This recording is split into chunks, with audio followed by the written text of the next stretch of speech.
My name is Colin Austin, and my interest is in finding out the best way of growing food to make people healthy and be sustainable. The story of food is fascinating and important. After all, we all have to eat, and the more you delve into the story, the more fascinating it becomes. I'm making a series of videos to explain about food. In this video, I'm giving an overview of what is to come.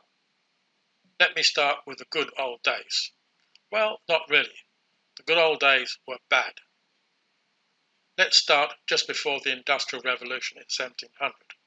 Farming was not very efficient, but with a population under 1 billion, there was just enough food, but the soil was not overworked, and so it was still full of nutrients, so the food was pretty healthy.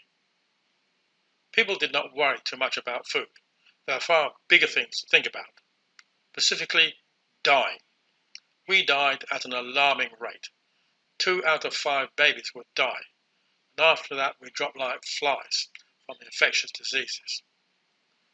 Many people died before they reached the age of 40.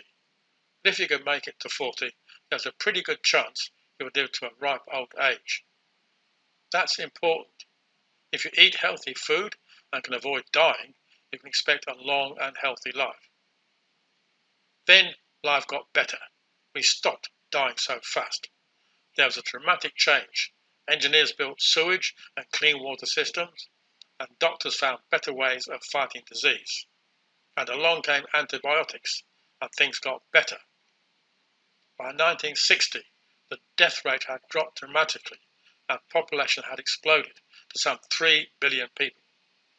Famine was a real issue in some parts of the world, and there was a general worry about how we were going to feed this ever-increasing population. But, motivated by a combination of altruism and profit, we increased food production spectacularly, more than enough to feed the current population of some 7.8 billion people. Actually, we are now producing enough food to feed a population of 13 billion people if there was some magic way that food could be distributed equitably and efficiently among the population.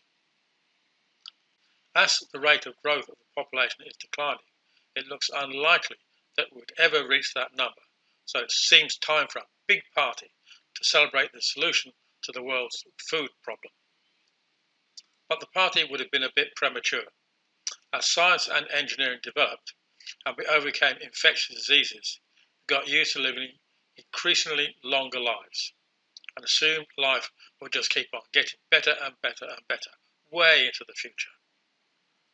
But we entered a new era of non-infectious diseases like diabetes, obesity-induced heart attacks and dementia, and expected lifespan actually started to decrease in some affluent countries.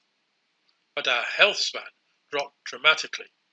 Even young people are suffering the modern chronic diseases, and it is all related to the food we eat. Then along came the coronavirus and killed many people, but with some perplexing results. Many people were hardly affected by the virus and were better in a few days, while others died. Why? The people who were dying were those eating the modern diet. Food was clearly the biggest issue of our time. In the next videos, we will study why modern foods cause so many problems and what we can do about it. It is not a simple problem which can be solved by a pill you can buy on the internet, but simple solutions to complex problems rarely work. The first step is to understand the problem, then the solution becomes easier. You can follow our videos at www.gbiota.com.